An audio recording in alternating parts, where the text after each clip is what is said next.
They sold their daughter to pay a debt, but when the Mafia boss found her, he saw something that made his empire freeze. That night he said just one thing: "She belongs to my family now." Hey everyone, and before we dive into the story, comment below and tell us which city you're watching from. Don't forget to subscribe. Your support keeps this channel growing. Let's begin. The Moretti name was whispered in fear across Chicago's underworld. Don Alessandro Moretti sat at the head of the ornate mahogany table in his private dining room at Bellissimo, the restaurant that served as the legitimate face of his empire. The space cleared automatically when he entered, bodyguards positioned discreetly at every exit, hands never far from the weapons hidden beneath tailored suits. Tonight was business as usual, collecting what was owed. "The Davenports still haven't paid," Marco, his consigliere, reported quietly. "Third deadline missed." Alessandro's face remained impassive, but his dark eyes hardened. The Davenports weren't significant, just small-time business owners who'd borrowed money they couldn't repay. But principles mattered. In his world, debts were always collected one way or another. "Final notice," he said, voice deceptively soft. The three men across from him visibly tensed. Everyone knew what final notice meant in the Moretti organization. He was about to dismiss them when the door opened. His head of security, Vincent, entered with an unusual hesitation in his step. "What is it?" Alessandro asked, irritation flickering across his features. Interruptions during business hours were forbidden unless absolutely necessary. "The Davenport sent. Payment. Of sorts." Vincent's eyes darted toward the door. "You should see this yourself, boss." Alessandro's brow furrowed as he rose from his seat, buttoning his impeccably tailored suit jacket with one fluid motion. As he stepped into the corridor, he saw her. A young woman stood between two of his men, head bowed slightly but shoulders straight. Her simple dress and worn shoes spoke of modest means, but there was an undeniable dignity in how she held herself. No tears, no pleading, just silent resignation. "What is this?" he demanded, though he already suspected the answer. Vincent handed him a folded note. "From Mr. Davenport.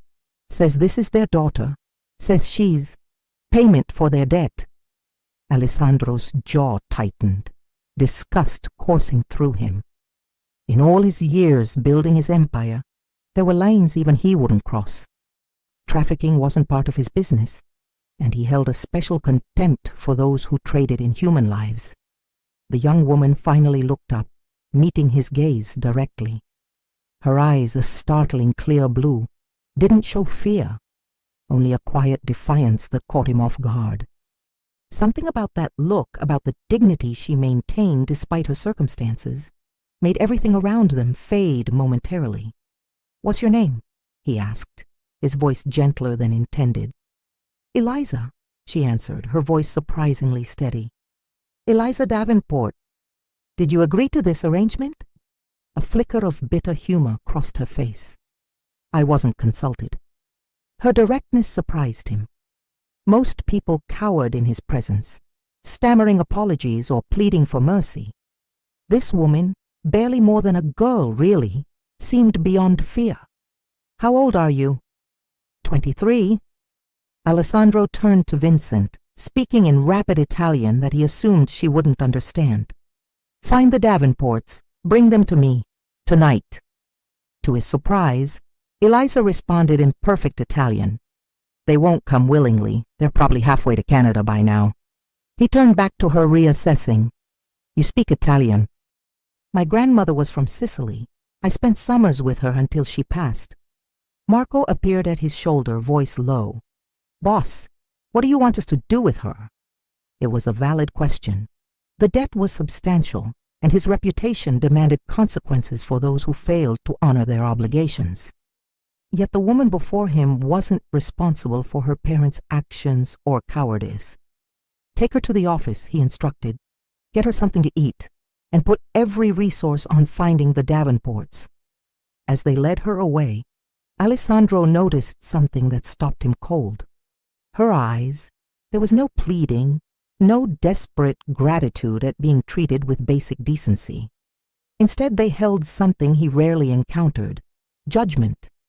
She looked at him not as a fearsome crime lord, but as a man making a choice about her fate, a fate her own parents had carelessly discarded. Later that evening, after ensuring she'd been given a private room in the secure apartment above the restaurant, he called his inner circle together. "The Davenports are gone," Vincent confirmed. "Took whatever they could carry and disappeared. Left everything else behind, including the daughter." Alessandro stood at the window overlooking the Chicago skyline, hands clasped behind his back. "What did they tell her?" "Not much, apparently," Marco replied. "They said they needed her to help with something at a client's house, brought her to the drop point, and left her there with just a note explaining she was payment for their debt." A heavy silence filled the room as the implications settled. They had abandoned her, their own daughter, to whatever fate might befall her at the hands of a crime family. "What are your orders regarding the girl?" Vincent finally asked. Alessandro turned, his decision made the moment he'd seen the quiet dignity in her eyes. "From this moment forward, Eliza Davenport is under the protection of the Moretti family. Anyone who touches her answers directly to me." The men exchanged glances, clearly surprised. Their boss wasn't known for charity. "And the debt?" Marco ventured carefully. "The debt remains. When we find the Davenports, and we will find them, they'll pay what they owe, with interest." Alessandro's voice was cold steel. "But their daughter is not currency. She never was." He glanced toward the ceiling, thinking of the young woman now residing just above them. "Now she belongs to my family," he stated with finality. "Make sure everyone in our territory knows it." What Alessandro couldn't admit, even to himself, was how that single, defiant look had affected him. For a man who commanded fear and respect throughout the city, being seen, truly seen, by those clear blue eyes had shaken something loose inside him that he'd long thought buried. 3 weeks passed before Eliza finally confronted him. Alessandro had given her space, ensuring she had everything she needed while keeping his distance. He'd arranged for clothes to be delivered, granted her access to the private library in his downtown penthouse where she now stayed, and instructed his staff to accommodate her requests, within reason. She hadn't tried to escape, which surprised him. Then again, where would she go? Her parents had vanished, leaving their small house empty and their modest possessions abandoned. The bank had already foreclosed. Her life, as she had known it, had effectively ended the moment her father signed that note. He was reviewing accounts in his home office when Maria, his housekeeper, announced her. "Miss Davenport would like to speak with you, sir." Alessandro looked up, momentarily caught off guard. He nodded, setting aside the ledger. Eliza entered with the same quiet dignity he remembered. The designer clothes she now wore, a simple but elegant blue dress that matched her eyes, hadn't changed her fundamental nature. She still held herself like someone who couldn't be bought or intimidated. "Mr. Moretti," she began without preamble, "I need to understand my situation." He gestured to the chair across from his desk. "Please, sit." She did, back straight, hands folded in her lap. "I've been here for weeks now, living in luxury while being watched by your guards. I'm grateful for the hospitality, but I'm not naive. Nothing comes without a price, especially in your world." Her directness was refreshing in a world where people typically danced around their true intentions. "What exactly do you think your situation is?" he asked, curious about her perception. "I believe I'm a prisoner, albeit in a gilded cage." Her blue eyes remained steady on his. "What I don't understand is why. The debt my parents owed you couldn't possibly justify the resources you've dedicated to my accommodation." Alessandro leaned back in his chair, studying her. "Your parents owed me $250,000. Her eyes widened slightly. Clearly she hadn't known the amount. "That's," she began, then composed herself. "That explains why they ran." Indeed. He stood, walking to the window that overlooked the Chicago skyline. But you're incorrect about being a prisoner. You're free to leave whenever you wish." She raised an eyebrow skeptically. "Just walk out? And go where exactly? Do what? My parents destroyed my credit when they put our family home in my name and then defaulted. I've lost my teaching position because I mysteriously disappeared. My reputation is in shambles because rumors spread that I willingly went with," she hesitated, "with men like yours." Alessandro turned sharply. "I don't traffic in people, Miss Davenport. That's not my business." "No? Then what do you call my current situation?" Her voice remained calm, but there was steel beneath it. "Protection." She laughed, a short, bitter sound. "From what? The consequences of my parents' actions? Or from other men like you who might see me as collateral?" The truth in her words stung more than he expected. In his world, family members often paid for the sins of their relatives. It was an unspoken rule, one he'd enforced himself many times. "Both," he admitted finally. "Your parents' actions have made you vulnerable. There are those who would see hurting you as a way to hurt me." Confusion flashed across her face. "Why would hurting me affect you at all? I'm nothing to you." Alessandro returned to his desk, his expression unreadable. "Because I announced you were under my family's protection. That makes you my responsibility." "I never asked for your protection." "No, but I gave it nonetheless." Eliza studied him, her gaze searching. "You're not what I expected." "And what did you expect, Miss Davenport? A monster?" "Yes," she answered honestly. "When I realized who you were, what you were, I expected the worst. The notorious Don Moretti, the man who controls half of Chicago's underground, the man whose name makes people cross the street when they see him coming." Her words weren't accusatory, simply factual. She was acknowledging his reputation, the fear his name inspired. "Yet here you are, confronting me directly," he observed. "Most people wouldn't dare." "I've already lost everything," she said simply. Fear seems redundant at this point. For some inexplicable reason, her response made him smile. A practical philosophy. She didn't return the smile. "I need to rebuild my life, Mr. Moretti. I can't do that as your ward or whatever this arrangement is." Alessandro considered her request. Part of him, the practical, calculating part that had built his empire, knew letting her go was the sensible choice. She was a complication, a loose thread in his otherwise meticulously controlled world. Yet another part, one he rarely acknowledged, recognized something in her he'd seen too rarely: genuine integrity. What would you do if you could leave? Start over somewhere. Apply for teaching positions out of state. Use my literature degree for something. With no references, no credit, no explanation for your sudden disappearance, he challenged. "The world isn't kind to young women with mysterious gaps in their employment history, Miss Davenport." Her face fell slightly, the first crack in her composure he'd witnessed. "I'm aware of the difficulties, but I need to try." Before he could respond, the door opened without a knock, something only his consigliere would dare. Marco entered, his expression grave. "Boss, we need to talk. Now." Alessandro frowned. "Can it wait?" "No, sir. It's about the Gallinis. They've made a move against the Northern Territory. The Gallini family, his most significant rivals, and a persistent threat to his operations. If they were making bold moves, immediate action was required." "Miss Davenport, please excuse us," he said, standing. "We'll continue this conversation later." As she rose to leave, Marco's eyes followed her with unconcealed suspicion. Once the door closed behind her, he turned to Alessandro. "You know she was seen, right? At the restaurant that night. Word has spread that you've taken a special interest in her." Alessandro's jaw tightened. "Your point?" "The Gallinis hit our warehouse on Paulina Street last night.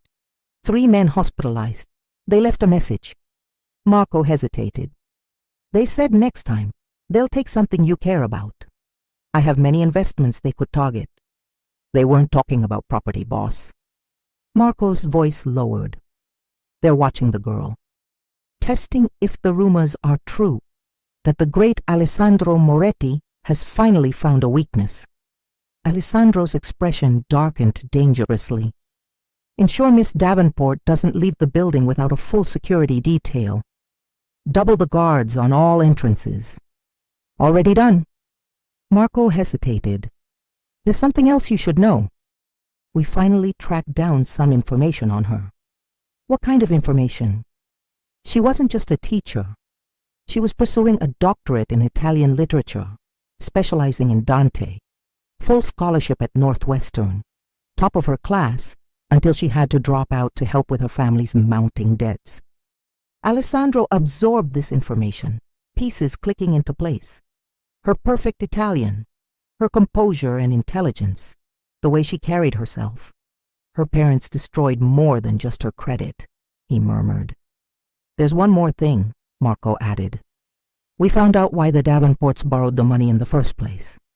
Tell me. Medical bills. The mother had cancer. Treatment wasn't covered by insurance. The revelation hung heavy in the air. Alessandro sank back into his chair, processing. Not greed or gambling, but desperation had driven the Davenports to him. And then they'd abandoned their daughter to face the consequences of their choice. Later that evening, he found Eliza in the library, surrounded by books. She looked up as he entered, marking her place in what he recognized as an original Italian copy of Dante's Inferno. You understand what you're reading? He asked, gesturing to the book. Every word, she replied. It was to be the subject of my dissertation. He sat across from her. Marco told me about Northwestern, your scholarship. Something flashed in her eyes, pain, quickly masked. Another life. It doesn't have to be. He leaned forward. I have a proposal for you, Eliza. She closed the book carefully. I'm listening. You need to rebuild your life. I need someone with your particular skills and knowledge. What skills would those be exactly? Her tone was cautious. Your education, your fluency in Italian, your understanding of cultural nuances. He gestured to the room around them. I have legitimate businesses, restaurants, import companies, real estate. They require someone who can navigate both worlds with intelligence and discretion. She studied him, disbelief evident. You're offering me a job, working for you. I'm offering you an opportunity. Salary, benefits, housing allowance, all legitimate, all on paper. Nothing illegal. Why would you do that for me?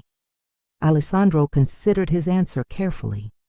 The truth was, he wasn't entirely sure himself. There was something about her, her dignity in the face of betrayal, her courage in confronting him directly, that commanded his respect. Let's call it investment in potential, he finally said. You were on track for academic excellence before circumstances intervened.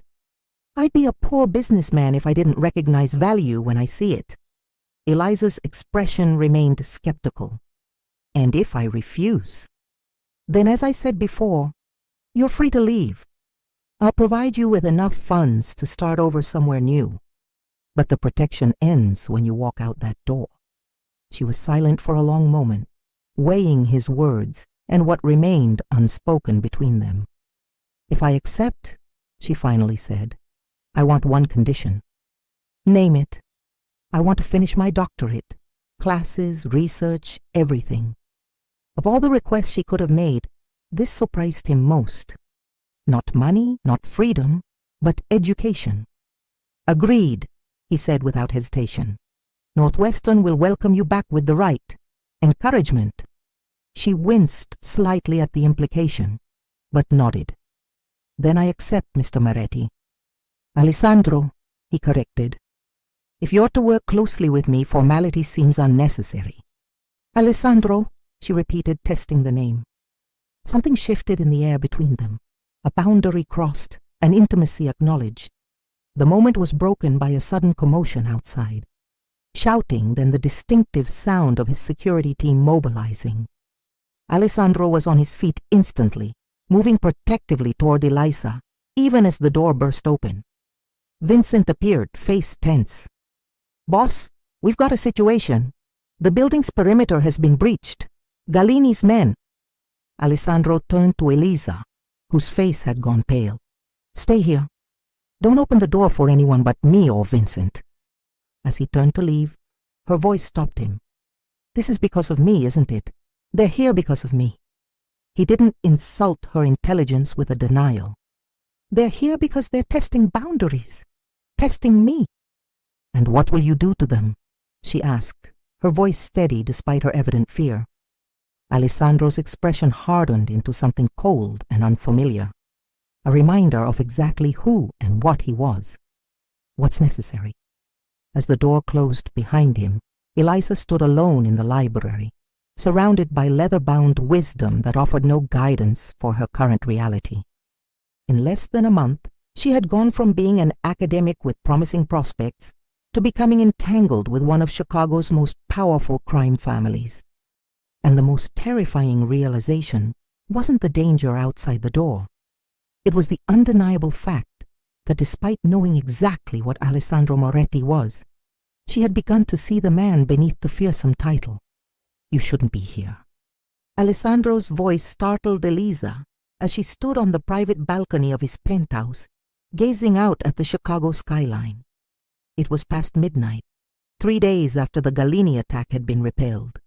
3 days of increased security, hushed conversations that stopped when she entered rooms, and a growing tension she could feel throughout the building. "I couldn't sleep," she admitted, not turning to face him. He moved to stand beside her, his presence both intimidating and strangely comforting. She was acutely aware of his proximity, the subtle scent of his cologne, the way his tailored shirt stretched across broad shoulders.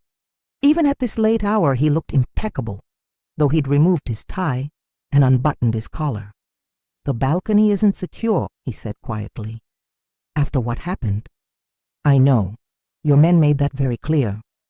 She finally turned to him. "They're everywhere now, watching, always watching. They're protecting you."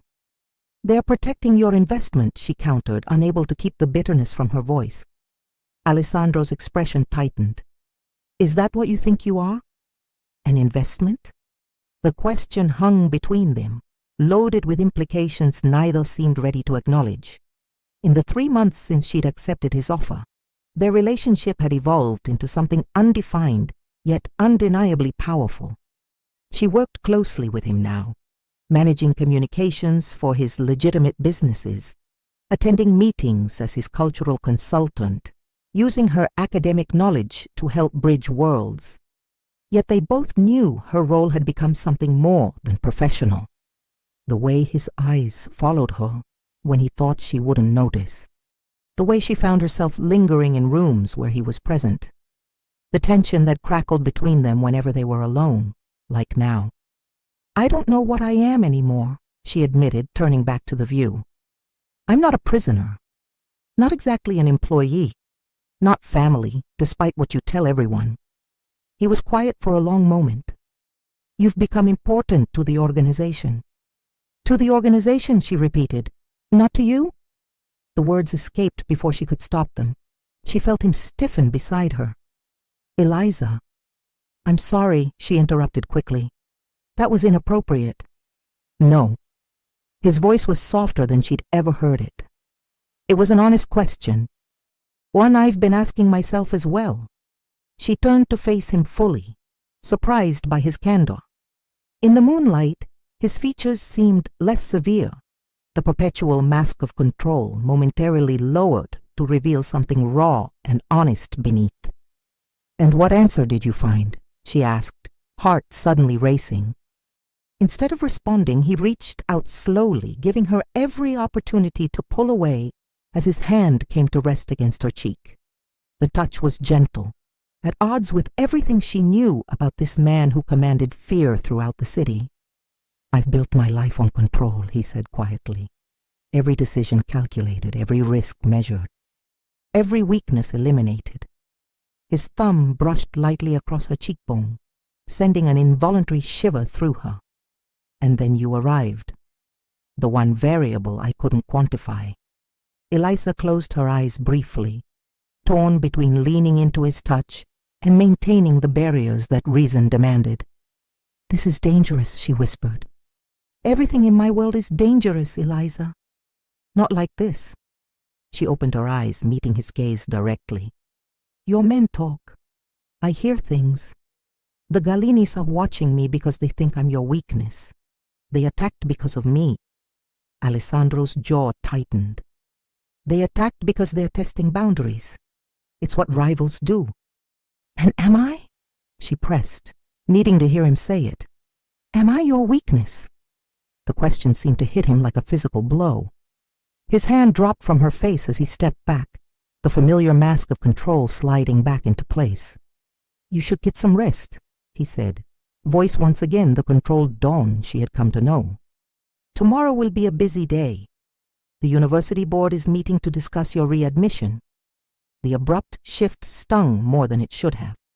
Eliza straightened, wrapping her dignity around herself like armor. "Of course. Thank you for arranging that."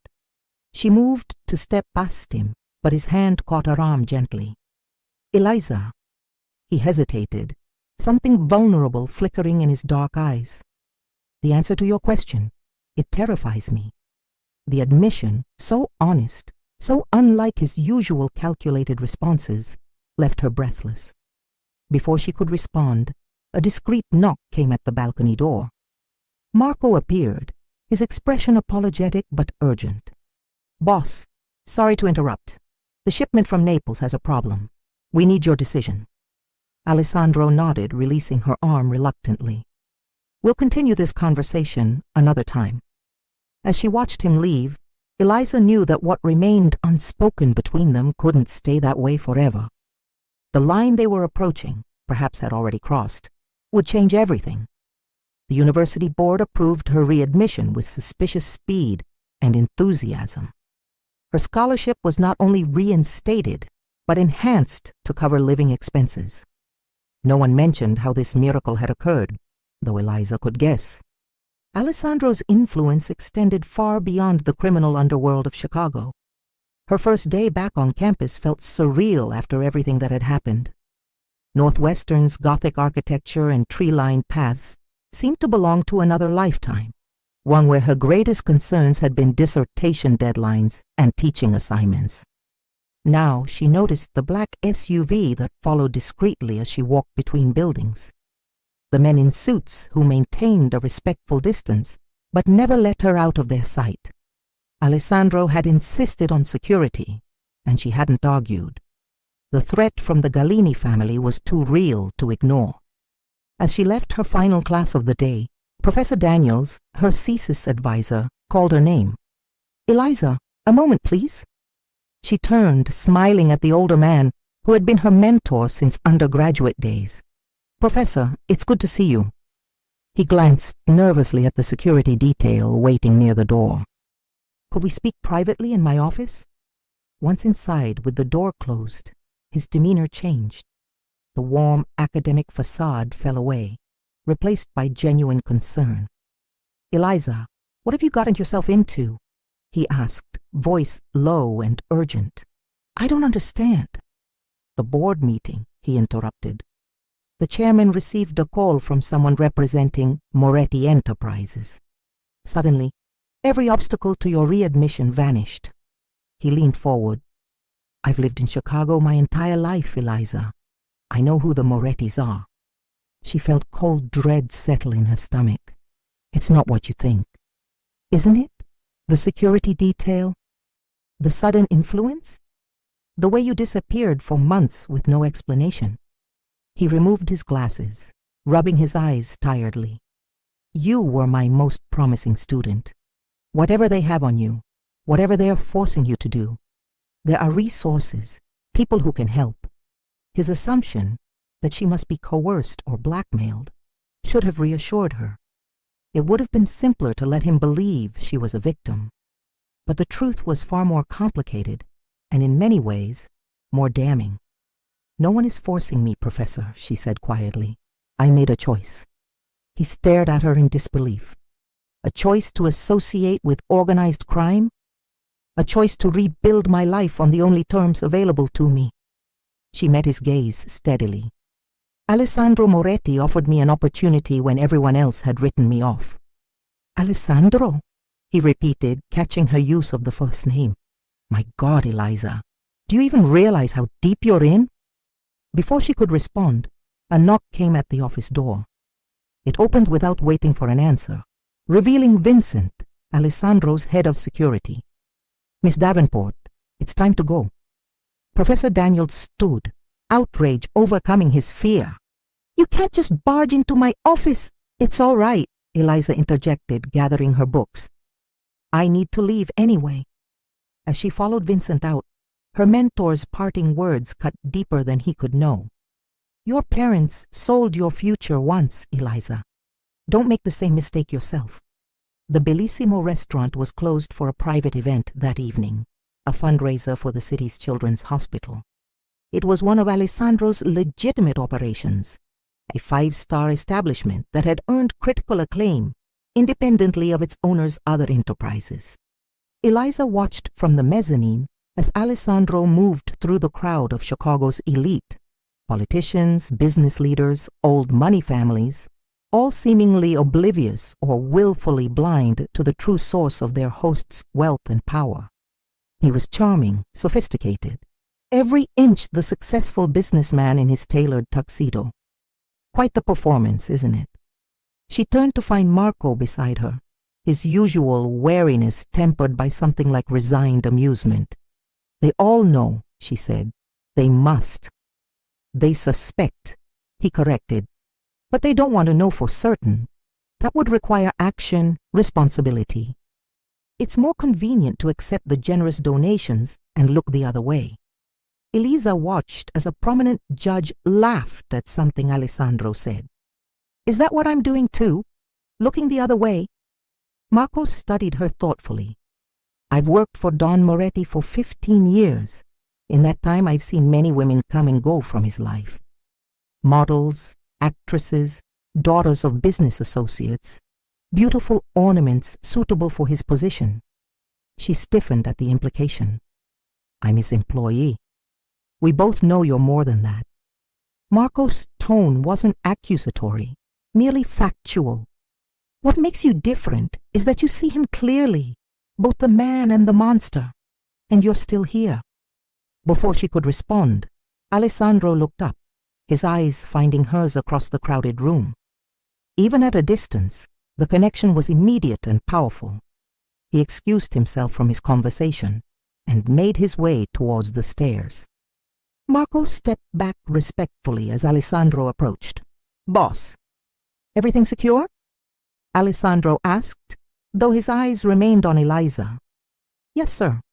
All entrances covered. Guest list verified. Good. Leave us. When they were alone, Alessandro moved to stand beside her at the railing, both of them overlooking the glittering crowd below. You look beautiful tonight, he said quietly. The midnight blue gown she wore had been delivered that morning, another gift she'd initially tried to refuse before recognizing the futility. It fit perfectly, as if made for her specifically. It probably had been. Thank you. She nodded toward the event below. You've raised over $2 million for the hospital tonight. A worthy cause. Funded by blood money, she couldn't help adding, immediately regretting the words. To her surprise, Alessandro didn't bristle at the accusation. Yes, he acknowledged simply. Does that make the good it will do less meaningful? It was a question she'd been wrestling with since entering his world. The moral ambiguity of a man who could order violence one day and fund life-saving medical equipment the next. I don't know anymore, she admitted. The lines keep blurring. He turned to face her fully. That's what happens when you stop seeing the world in absolutes, Eliza. You begin to recognize the shades between black and white. Is that wisdom or rationalization? His lips curved in a slight smile. Perhaps both. A commotion below drew their attention. Near the entrance, security personnel had surrounded someone, a man in an expensive suit who appeared to be arguing with Vincent. Alessandro's expression darkened. "Excuse me." She watched as he descended the stairs with fluid grace, the crowd parting instinctively before him. When he reached the entrance, the man's voice became audible. "Was invited by Commissioner Davis. This is outrageous."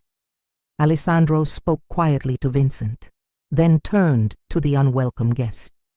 Though Eliza couldn't hear his words, she could see their effect.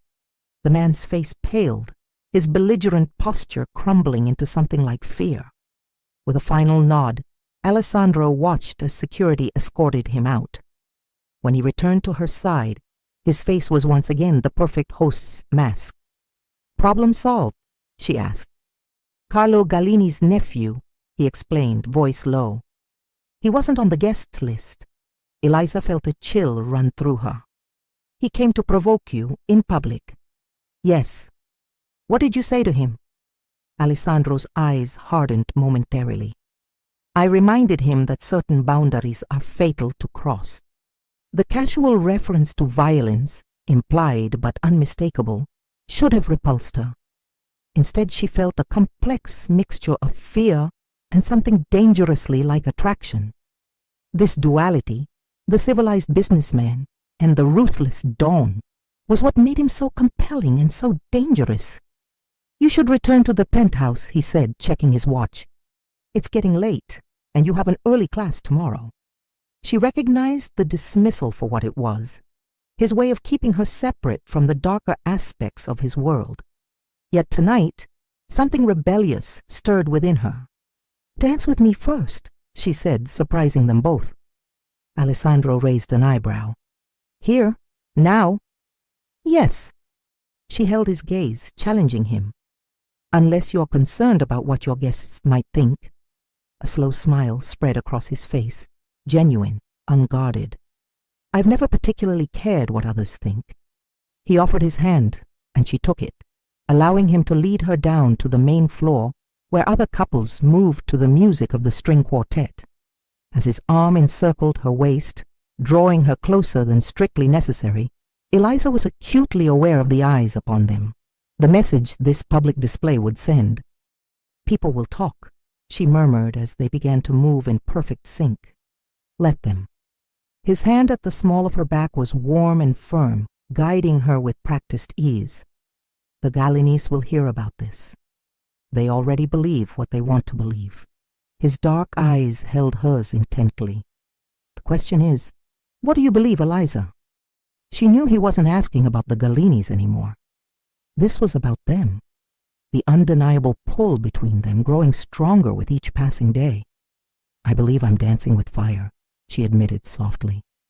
His hand tightened slightly at her waist. "And if you get burned, then I burn." The words emerged with a certainty that should have frightened her. "But at least I'll have felt the heat." Something flashed in his eyes. Desire, certainly, but also a vulnerability she'd rarely glimpsed. Before he could respond, the music ended, and reality intruded in the form of Vincent appearing discreetly at Alessandro's shoulder. "Boss, the mayor is asking for you." With obvious reluctance, Alessandro released her, though his eyes promised this conversation was merely postponed, not over. "I'll have Vincent take you home," he said, voice low enough that only she could hear. The way he said home, referring to his penthouse, sent an involuntary shiver through her. "Wait for me." 3 simple words that carried immense weight. They both knew they were standing at a precipice. One step more, and everything would change. Later, as the car wound through Chicago's nighttime streets, Eliza gazed out at the city lights reflecting on Lake Michigan. Professor Daniels's warning echoed in her mind. "Your parents sold your future once, Eliza. Don't make the same mistake yourself." But this felt different. Her parents had treated her as a commodity, a solution to their problems. With Alessandro, complex as it was, she felt seen. Valued not just for what she could do or what she represented, but for who she was. The realization was terrifying in its simplicity. She was falling in love with Alessandro Moretti, a man whose world operated by rules she was only beginning to understand, whose power was built on a foundation she couldn't fully condone. And the most frightening truth of all? She wasn't sure she wanted to stop falling. The tension in the room was palpable as Alessandro paced, phone pressed to his ear. Elisa watched from the doorway of his home office, heart racing at the sharp edge in his voice as he spoke in rapid Italian. Non mi interessa cosa devi fare. Trovalo, ora! He ended the call abruptly, running a hand through his usually immaculate hair. He hadn't come home last night after the fundraiser. No call, no message, just the growing knot of worry in her stomach as hours passed. When he finally appeared at the penthouse shortly after noon, his expression had been thunderous, his shirt collar stained with what looked disturbingly like blood. "What happened?" she asked quietly. Alessandro turned, noticing her for the first time. Something in his expression softened marginally. "Nothing that concerns you. If it involves the Gallinis, it concerns me." She stepped into the room, closing the door behind her. "After what happened at the fundraiser—" "It's being handled," he interrupted, voice leaving no room for argument. "You should focus on your studies." The dismissal stung, reminding her sharply of the line between his worlds, the one he allowed her to inhabit, and the darker one he kept carefully separate. For months she'd accepted this division, telling herself it was better not to know certain things. But after last night, after the dance and the promise in his eyes, the distance felt suddenly unbearable. "Don't do that," she said, surprising herself with the steel in her voice. "Don't shut me out and then expect me to wait patiently while you handle things that directly affect my life." Alessandro's eyebrows rose slightly at her tone. Few people dared speak to him this way. The less you know about certain matters, the safer you are. "Safe?" She gave a short, disbelieving laugh. "I haven't been safe since the moment my parents delivered me to your doorstep. At least give me the dignity of knowing what I'm facing." Something shifted in his expression, respect, perhaps, mingled with reluctance. "The Gallinis made a move against one of our operations last night," he finally said, "after the fundraiser. Because of me, because we danced." His jaw tightened. "Not everything revolves around you, Eliza." The words were harsh, but she recognized the deflection for what it was. "You're lying." For a long moment they stared at each other, neither willing to back down. Then unexpectedly Alessandro sighed, the sound heavy with a weariness she rarely witnessed. "They left a message," he admitted. "They said they would take what matters to me most." The implication hung heavy between them. "So I was right," she said quietly. "I am your weakness." Instead of denying it, Alessandro moved toward her with fluid grace until he stood close enough that she could feel the heat radiating from his body. "My men will find the Gallinis. They will deal with them. And you—" He reached up, fingers barely grazing her cheek. "You will accept additional security without argument." She wanted to protest, to maintain what little independence she'd managed to preserve. But the intensity in his dark eyes silenced her objections. "What does additional security mean exactly?" "2 men with you at all times, even on campus. No deviations from planned routes. No unscheduled stops." His expression was unyielding. "And no more classes for the next week, until this situation is resolved." That she couldn't accept. "No, I won't put my education on hold again. I've worked too hard to get back." "This isn't negotiable, Eliza." "Everything is negotiable," she countered. "You taught me that." A reluctant smile tugged at his lips. "Using my words against me. Learning from the best." Their eyes held, the tension between them transforming from confrontational to something far more dangerous. They stood on the edge of the precipice they'd been approaching for months, both knowing that one step forward would change everything. Alessandro moved first, closing the remaining distance between them. His hand came up to cup her face fully now, no longer hesitant. "If anything happened to you," he began, voice rough with emotion he rarely displayed, Eliza leaned into his touch, heart pounding. Nothing will happen to me. I have the most powerful man in Chicago protecting me, remember? Even I have enemies. I know who you are, Alessandro. She met his gaze steadily. What you are, what you do, I've always known. His eyes darkened. And yet you're still here. I'm still here, she confirmed softly. It was all the permission he needed.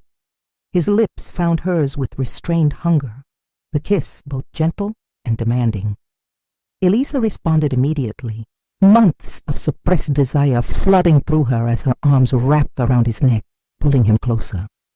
Alessandro's control, always so carefully maintained, began to slip as the kiss deepened.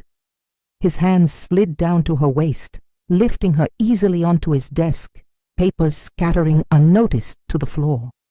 Elisa, he murmured against her lips, her name sounding like both a prayer and a curse. We should stop. Why? Her fingers tangled in his hair, keeping him close.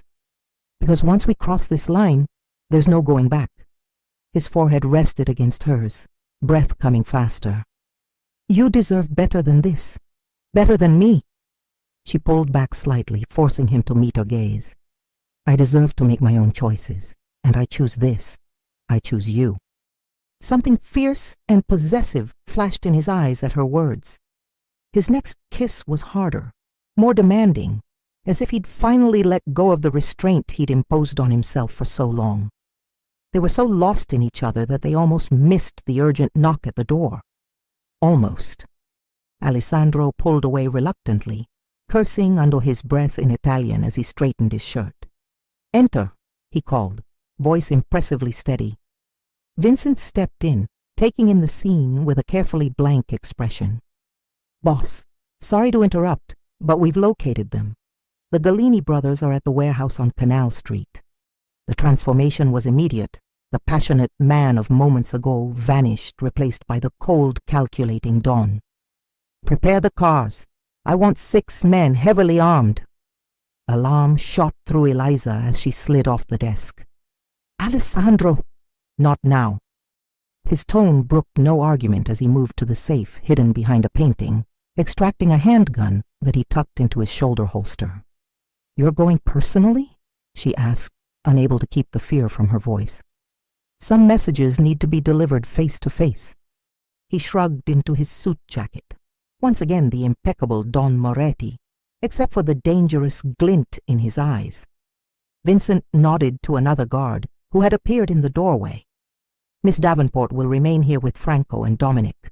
The building is secured. Alessandro turned to her one last time. This ends today, Elisa. When I return, we'll have peace.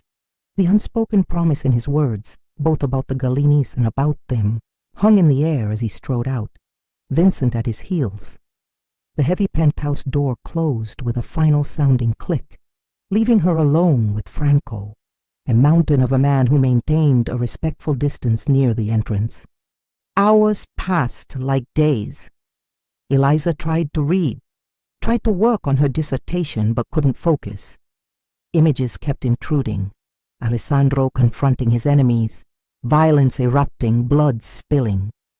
She knew enough about his world to understand what dealing with rivals typically meant. It was past midnight when she heard the elevator's distinctive chime. She rose from where she'd been pretending to read in the living room, heart in her throat as the doors slid open. Alessandro stood there, tie loosened, a small cut above his eyebrow, but otherwise unharmed. Their eyes met across the room, and the intensity in his gaze made her breath catch. Leave us, he said quietly to Franco, who nodded and disappeared silently down the hall. When they were alone, Alessandro crossed to the bar and poured himself a generous measure of scotch, downing half in one swallow. Eliza watched him, afraid to ask, yet needing to know. It's done, he said finally, answering her unspoken question. The Gallinis have agreed to terms. Relief flooded through her, followed immediately by guilt at feeling relieved. She didn't want to know what those terms had entailed or what had happened at that warehouse. Are you hurt? She asked instead, moving closer to examine the cut on his face. "It's nothing." He caught her hand as she reached up, pressing her palm against his cheek in a gesture of unexpected vulnerability. "They won't threaten you again." The implication was clear. He'd done what was necessary to protect her.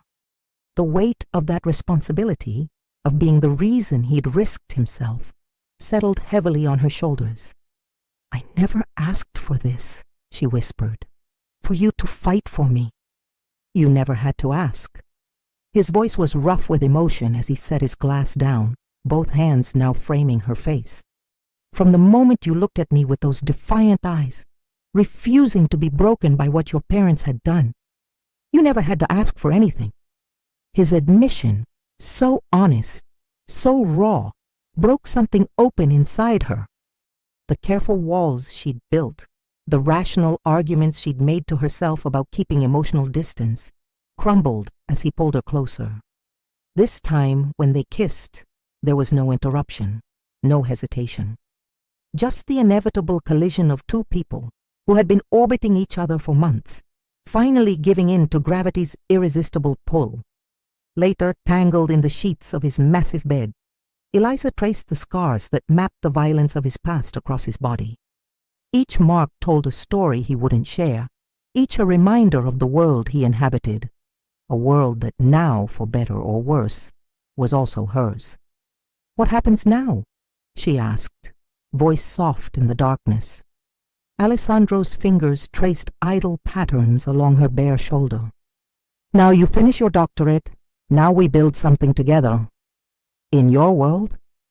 "In our world," he corrected, pulling her closer. "Something new, something better." She wanted desperately to believe him, to believe that love could transform even the darkest corners of his empire. But as she drifted toward sleep in his arms, doubt whispered at the edges of her consciousness. The Gallinis might be contained for now, but Alessandro's world would always be filled with threats, with violence held barely in check, with moral compromises she wasn't sure she could make. Loving him meant accepting all of him, the businessman and the don, the protector and the predator. The question that followed her into dreams was whether that acceptance would ultimately save her or destroy her. "Buongiorno, Bella." Eliza smiled at the familiar voice, not looking up from the book spread before her on the library table. "You're late." Alessandro placed a gentle kiss on the top of her head before settling into the chair beside her. Business ran long. He glanced at the stack of books surrounding her. "How goes the dissertation?" Slowly, she finally looked up, taking in the subtle signs of tension around his eyes despite his relaxed demeanor. "Everything okay?" "Of course." His smile didn't quite reach his eyes. Just the usual complications. 6 months had passed since the confrontation with the Gallinis. 6 months of relative peace, of settling into a rhythm together that still sometimes felt surreal.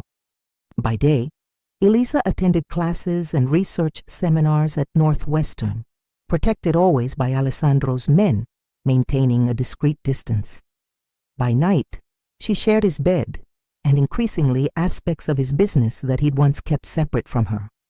The boundaries between his worlds had begun to blur, and Eliza wasn't always sure if that was progress or danger. "You're distracted," he observed, reaching over to close her book gently. "Talk to me." She hesitated. "Professor Daniels asked me to present at the International Dante Symposium in Florence next month." Alessandro's expression brightened with genuine pleasure. "That's wonderful. Your work deserves recognition. It would mean 2 weeks in Italy. I know many people in Florence. They'll ensure you're well taken care of." Eliza took a deep breath. "I was thinking, perhaps you could come with me. Take a break from everything here." His expression shuddered slightly. "You know that's not possible, not now." "Why not? Marco can handle things for 2 weeks." She reached for his hand. "When was the last time you visited Italy not for business?" "Eliza." There was a warning in his tone, the one that usually signaled a topic was closed for discussion. But these past months had changed her as much as they had changed him. She no longer shied away from confrontation. "What aren't you telling me?" she pressed. "Since that meeting last week, you've been different, tense, distracted." Alessandro was silent for a long moment, weighing his words carefully. "There have been developments. The arrangement with the Gallinis is showing strain." A chill ran through her. "Are they making threats again?" "Not explicitly, but there are signs they're rebuilding, forming new alliances." He squeezed her hand reassuringly. "Nothing for you to worry about. I'm handling it." The familiar phrase grated against her nerves. "I'm not something fragile that needs protecting from reality, Alessandro." "I never said you were." "You didn't have to." She withdrew her hand. "You still keep parts of your life separate from me, even now, even after everything." His jaw tightened. "Some parts of my life are better kept separate. From the woman who shares your bed, your home." She fought to keep her voice level. "The woman who has accepted all of you, including the parts most people would run from?" Alessandro stood abruptly, pacing to the window. "You think you've seen all of me, Eliza? You've seen what I've allowed you to see." The words stung more than she wanted to admit. "Then let me see more. Let me in completely." "You don't know what you're asking." He turned back to her, expression grave. "There are things I've done, decisions I've made, that would change how you look at me." "You mean like ordering the deaths of your enemies?" she challenged. "Extortion, bribery?" "I'm not naive about your business, Alessandro. Knowing abstractly is different from seeing it firsthand." His voice softened. "I've tried to build something separate from that world, something just for us." Eliza rose, moving to stand before him. "But I don't want something separate. I want all of you, the good and the bad, the light and the dark. That's what loving someone means." Something flickered in his eyes at the word loving, a term they'd carefully avoided despite the depth of their relationship. "If I let you in completely," he said quietly, "there's no going back, no preserving the illusion.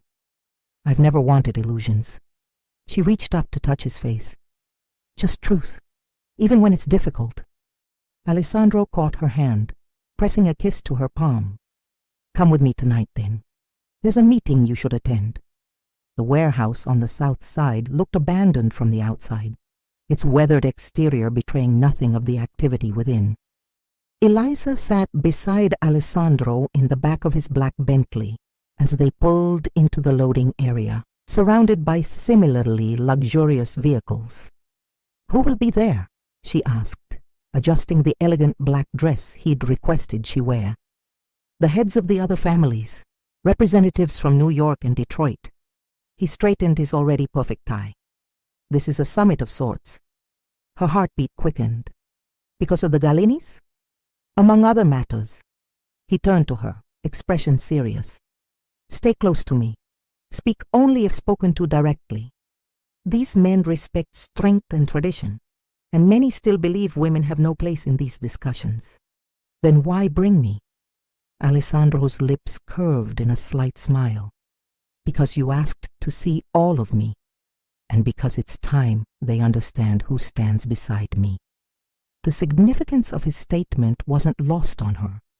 This wasn't just about transparency. It was a declaration, a public acknowledgement of her position in his life.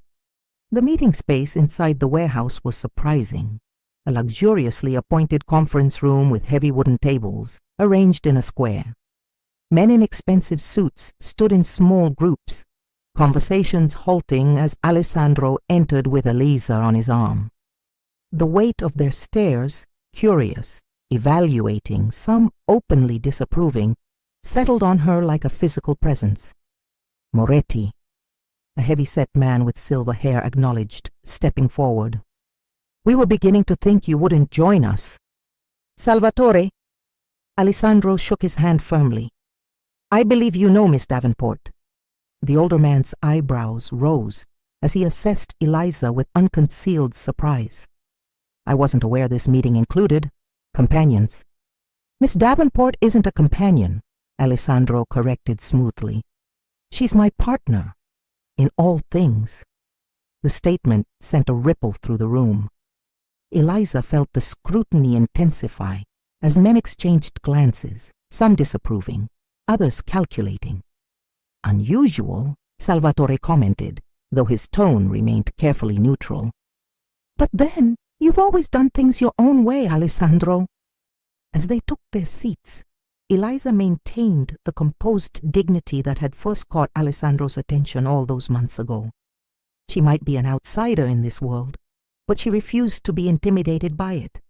The meeting began formally with discussions of territories, shared interests, disputes that required mediation. Eliza observed quietly, understanding for the first time the intricate balance of power that Alessandro navigated daily. This wasn't simple criminality, it was governance, a parallel system with its own rules and hierarchies. Then the topic turned to the Gallinis. They've been making moves again, a thin man with a Boston accent reported. Recruiting, buying weapons, making promises to anyone who will listen about taking back what's theirs. What's theirs is what they failed to protect, Alessandro responded coolly.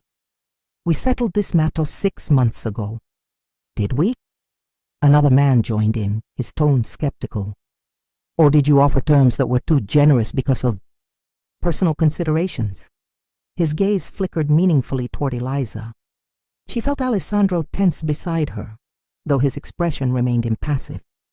Careful, Rossini, he warned softly. You approach a line. I speak only what others think, Rossini persisted. The Gallini problem should have been permanently resolved. Instead, you negotiated, and now they rebuild, threatening all our interests. The implication was clear. Alessandro's feelings for Eliza had compromised his judgment, made him weak. Before Alessandro could respond, Eliza spoke, her voice calm and clear. Forgive my interruption, gentlemen, but I believe there's a misunderstanding about what strength means in this context. All eyes turned to her, some surprised, others openly hostile. Miss Davenport, Salvatore began cautiously, this is perhaps not. The ancient Romans, she continued undeterred, understood that true power isn't demonstrated through destruction alone, but through mercy carefully applied. Seneca wrote that clemency was the attribute that most separated men from beasts and emperors from tyrants. A heavy silence fell as she addressed Rossini directly. The Gallini problem, as you call it, could have been solved through annihilation. Instead, Don Moretti chose a path that demonstrated his superior position while offering terms that preserved dignity and prevented needless bloodshed. That wasn't weakness, it was mastery. Alessandro's hand found hers beneath the table, squeezing gently in silent support. You speak well for a woman with no history in our world, Rossini observed, though his tone had softened slightly. Perhaps that's precisely why she sees what we sometimes miss, Salvatore interjected, studying Eliza with new interest.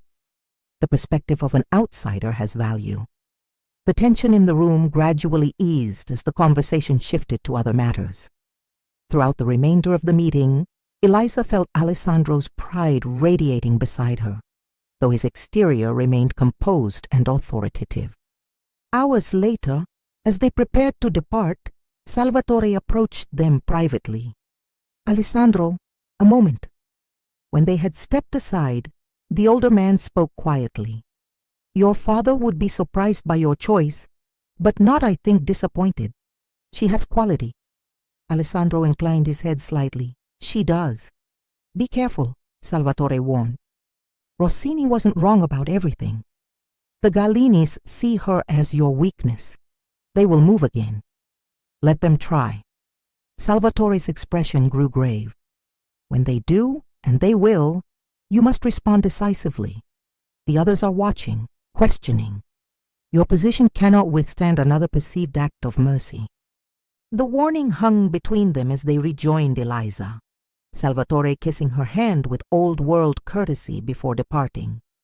In the car, Alessandro was uncharacteristically quiet. Eliza waited until they were on Lakeshore Drive, the city lights reflecting on the water beside them before breaking the silence. "You're concerned about what Salvatore said." Alessandro glanced at her, a small smile touching his lips. "I should know by now that I can't hide things from you. He thinks you should have eliminated the Gallinis completely the first time." "Yes, and you didn't because of me." It wasn't a question. Alessandro sighed, running a hand through his hair. "Carlo Gallini has 3 young children. His brother Antonio has a daughter in college." He turned to her, expression unreadable in the dimness. "Before you, I wouldn't have considered such things relevant." The implication struck her with unexpected force. Her presence in his life had stayed his hand, perhaps saved lives, but also potentially undermined his position. "If they come after us again," she said carefully, "you can't show mercy, not if it risks everything you've built." His expression darkened. "Are you giving me permission to kill Eliza?" "I'm acknowledging the reality of your world." She reached for his hand. "The world I chose to enter with open eyes." Alessandro brought her fingers to his lips. "I have built my empire on fear and respect, but I want to build our future on something better. Then we find a way to end this, permanently, without losing ourselves in the process." He studied her thoughtfully. "You surprise me more each day, you know. Most women would have run months ago." "I'm not most women." She smiled, though it didn't quite reach her eyes. "And I realized something tonight, watching you in that room. You need someone who understands both sides of you, who can move between your worlds without being consumed by either. And you believe you're that person?" "I know I am." She met his gaze steadily. "But more importantly, so do you." Instead of responding, Alessandro directed the driver to pull over at a scenic overlook. Taking her hand, he led her to the railing where the Chicago skyline spread before them, a glittering testament to power and possibility. "I intended to do this differently," he said quietly, "more traditionally." Before she could ask what he meant, he reached into his pocket and withdrew a small velvet box. Eliza's breath caught as he opened it, revealing a stunning emerald-cut diamond set in platinum. "This belonged to my grandmother," he said, voice unexpectedly tender. "My father gave it to my mother when they married. It's been in our family for generations." Her heart hammered as he took her left hand. "I've built an empire through force and fear, Eliza. But you've shown me there's another way to live, even for someone like me." His dark eyes held hers intently. "I want to build something new with you. Something that honors the past, but isn't bound by it." He didn't kneel. That wasn't his way. Instead, he stood before her as an equal, offering not submission, but partnership. "Marry me," he said simply. "Be my wife, my partner, my conscience when I need one. Let me be your protector, your support, your home." Tears blurred her vision as the implications cascaded through her mind. Marrying Alessandro meant fully embracing his world, not just the man himself, but everything that came with him. His empire, his enemies, the moral complexities she'd been navigating since entering his life. Yet in that moment, looking into his eyes, the decision felt remarkably simple. "Yes," she whispered. "Yes, I'll marry you." As he slid the ring onto her finger, a perfect fit, as if destined, and pulled her into a passionate kiss, Eliza felt both exhilaration and the weight of destiny settling upon her shoulders. This was no fairy tale ending. In many ways, it was just the beginning of a far more complex story. She had agreed not just to marry the man, but to become part of what he represented, to help transform it from within. The challenge ahead was enormous, but looking into Alessandro's eyes as he held her close against the Chicago wind, she knew it was a challenge worth accepting. What neither of them noticed was the dark car parked further along the overlook, its occupant watching silently, recording the moment that would soon deliver the final blow to the fragile peace between the families. The Cathedral of the Holy Name was filled to capacity, its Gothic arches soaring overhead as sunlight streamed through stained glass. Chicago's elite filled the pews, politicians, business leaders, old money families, alongside capos and consiglieri from territories near and far. The unprecedented gathering represented not just a wedding, but an alliance, a public acknowledgement of Eliza's place in Alessandro's world. In the bridal suite, Eliza stood before the mirror, hardly recognizing the woman who gazed back at her. The custom Vera Wang gown, with its fitted bodice and flowing skirt of Italian lace, transformed her into someone who belonged in Alessandro's world of power and privilege. "You look beautiful, my dear." She turned to find Salvatore in the doorway, distinguished in his formal attire. In the 3 months since their engagement, the old Don had become something of a father figure to her, one of the few who had truly accepted her role in Alessandro's life. "Thank you for walking me down the aisle," she said, emotion tightening her throat. With her own father still missing, likely hiding from Alessandro's retribution, Salvatore had offered to give her away. "It is my honor." He stepped closer, voice lowering confidentially. "But first, there is something you should know." Eliza's heart stuttered. "What is it?" "Our sources confirm the Gallinis will be making their move soon, perhaps even today." She paled beneath her makeup. "At the wedding? They wouldn't dare." "Not at the ceremony, no, but afterward." He shrugged eloquently. "Alessandro has taken precautions. Security is extensive, but you should be aware." "Does he know you're telling me this?" Salvatore's smile was knowing. "He believes in protecting you from certain realities. I believe in preparing you for them." Before she could respond, her bridal attendant returned, announcing it was time. Salvatore offered his arm, his final words quiet but firm. "Remember who you are becoming today, Eliza. Not just a bride, but a Moretti."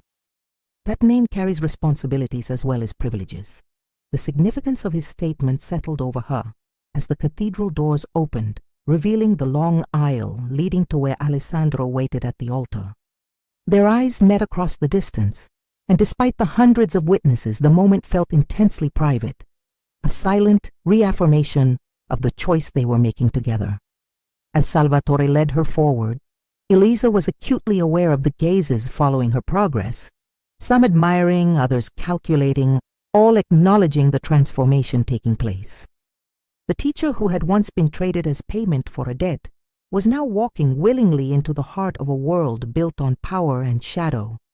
Alessandro's expression as she reached him contained something she rarely witnessed in public: vulnerability. For a brief moment the mask of Don Moretti slipped, revealing the man beneath who still sometimes marveled that she had chosen him despite knowing all that he was. "You are breathtaking," he murmured, taking her hands in his. The ceremony proceeded with all the pomp and tradition befitting a man of Alessandro's position. As they exchanged vows, promises to honor and protect each other until death, Eliza felt the weight of the path she was choosing. This wasn't just a marriage, it was an alliance, a joining of worlds, a transformation of identity. When the cardinal pronounced them husband and wife, Alessandro's kiss was both tender and possessive, a public declaration of what she meant to him. The cathedral erupted in applause as they turned to face the assembly, now officially Don and Donna Moretti. The reception at the Palmer House was extravagant, even by Chicago standards. Crystal chandeliers, cascading flowers, an orchestra playing as the city's most powerful circulated, paying respects to the newlyweds. Alessandro maintained a protective arm around Eliza's waist as they greeted guests, his vigilance never fully relaxing despite the celebration. "You're tense," she observed quietly during a rare private moment. "Is it the Gallinis?" His surprise at her knowledge was quickly masked. "Salvatore told you. He thought I should be prepared." She squeezed his hand gently. "No secrets between us, remember?" Alessandro's expression softened. "No secrets," he agreed, though they both knew some things were better left unspoken. "Additional security is in place. Nothing will happen today. Yet despite his reassurance, Eliza noticed the subtle signals exchanged between his men throughout the evening. The earpieces, the watchful eyes scanning the perimeter, the way Vincent never strayed far from Alessandro's side. As midnight approached and the celebration continued, Alessandro led her to the dance floor for a traditional waltz. Holding her close, he whispered in her ear, "Are you happy, Mrs. Moretti?" The name, her new identity, still felt foreign yet somehow right. "Yes," she answered honestly, though not for the reasons people might think. "Oh?" His eyebrow raised in curiosity. "And what reasons would those be? Not the wealth, the power, the status." She met his gaze steadily. "But because I've found where I belong, who I belong with." Something fierce and possessive flashed in his eyes at her words. "From the moment you stood before me with that defiant look, refusing to be broken, I think I knew then that you were meant to be mine. Not a possession," she reminded him with a smile. "A partner. Always." He pressed a kiss to her forehead. "My equal in all things." As the dance ended, Vincent appeared discreetly at Alessandro's shoulder, murmuring something that made his expression harden momentarily. "What is it?" Eliza asked when Vincent had withdrawn. "Nothing that can't wait until tomorrow," Alessandro assured her, though the tension had returned to his shoulders. "It's time we departed anyway. The villa in Lake Forest awaits." Their exit was traditional.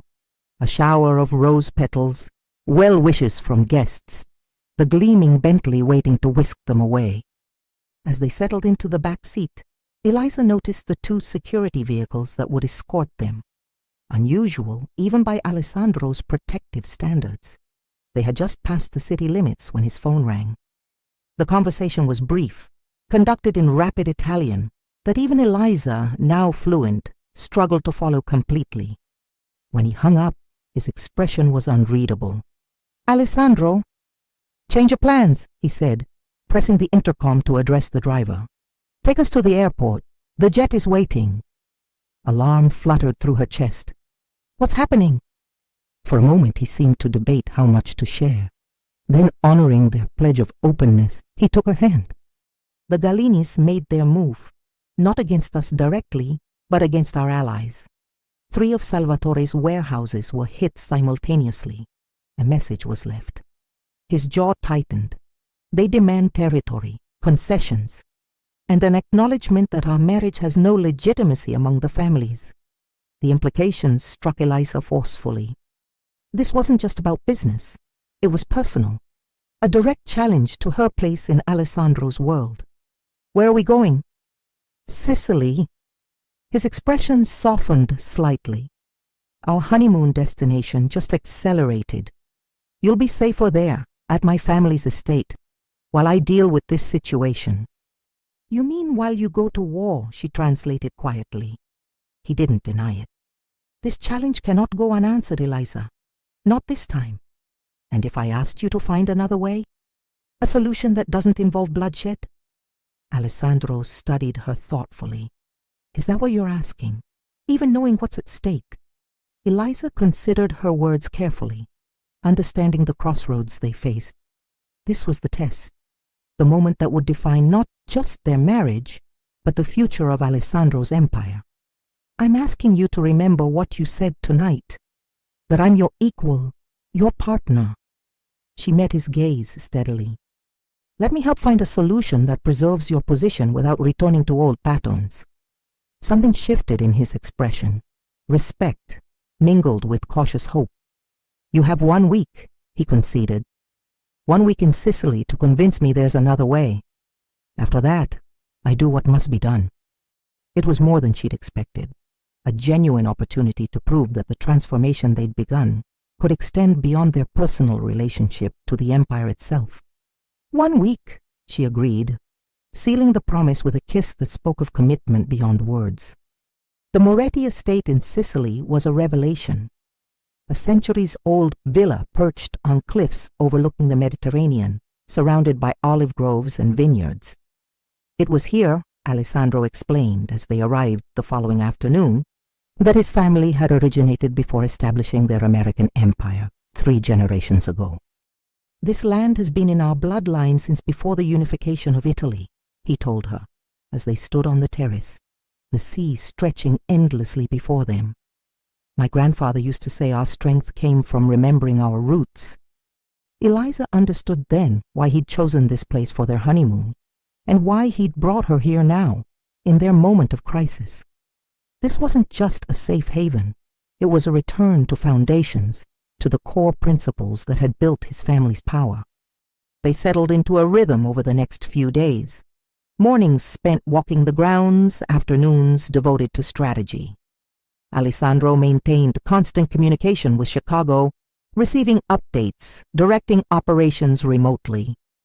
True to his word, he included Eliza in these discussions, valuing her perspective as she pored over information about the Gallinis, their operations, their vulnerabilities. "Their strength is their international connections," she observed on their 4th day, studying reports spread across the library table. "But it's also their greatest weakness." Alessandro looked up from his laptop. "How so?" "These shipping manifests." She pushed a document toward him.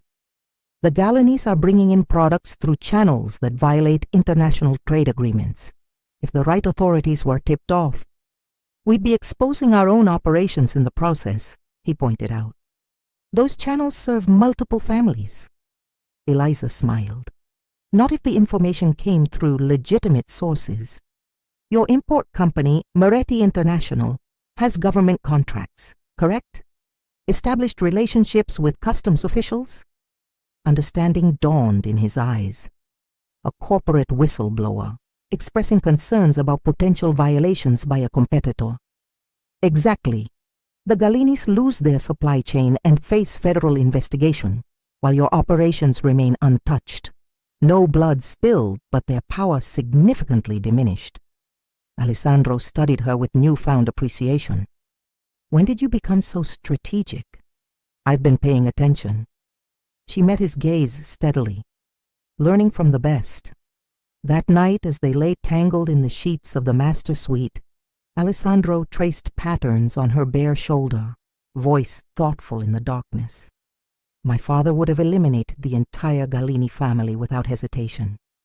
It was his way, direct, brutal, effective. And is that the legacy you want to continue?" she asked quietly.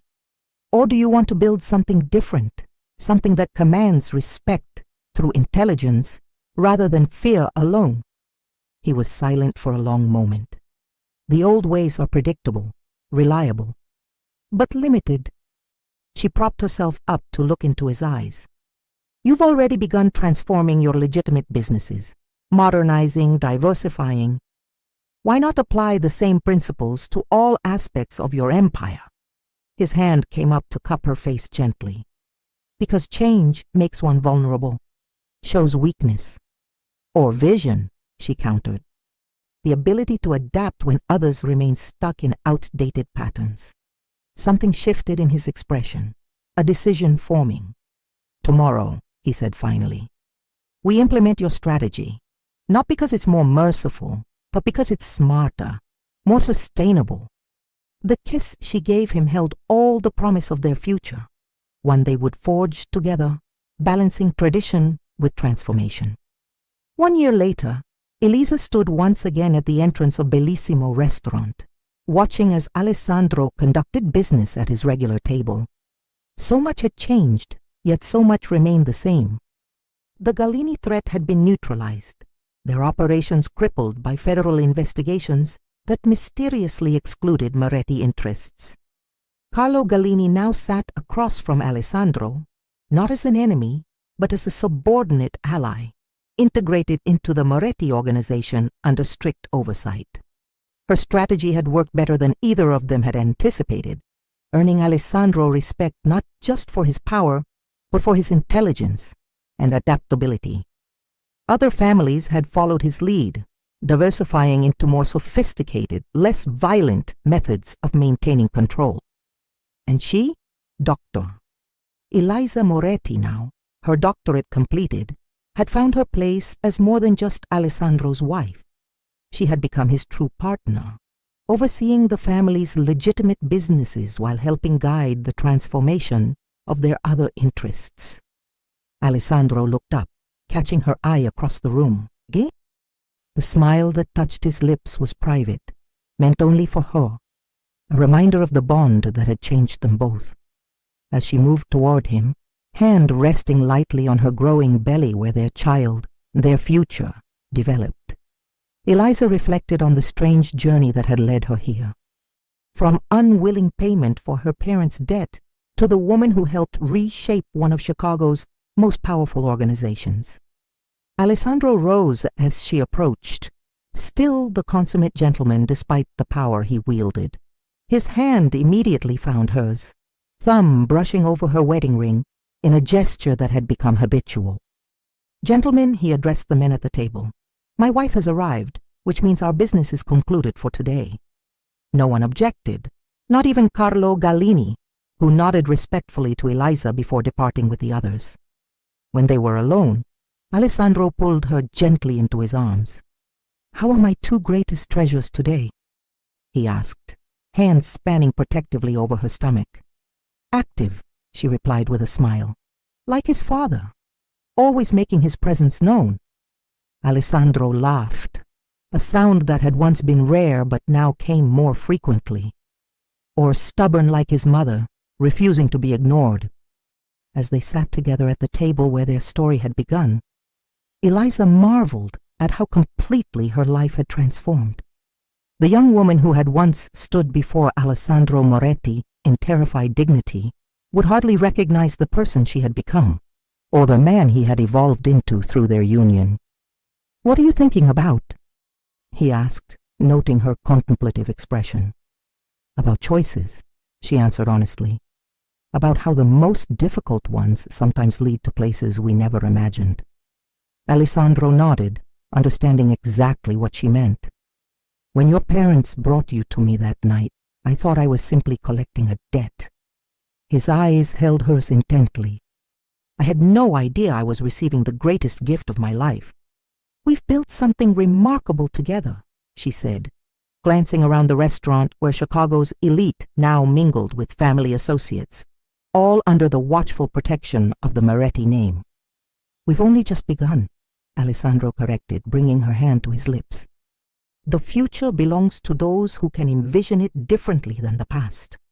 As the sun set over Chicago outside the windows, bathing the city in golden light, Eliza leaned into her husband's embrace, secure in the knowledge that their story, unconventional, complex, but ultimately transformative, had found not an ending but a new beginning. What had started with a desperate bargain had evolved into something neither of them could have predicted, a partnership that had changed not just their lives, but the very nature of power in the world they inhabited. And as Alessandro held her close, his hand protective over their unborn child, Eliza knew with absolute certainty that she was exactly where she belonged, not as a captive, not as a prize, but as the heart of an empire reborn through love.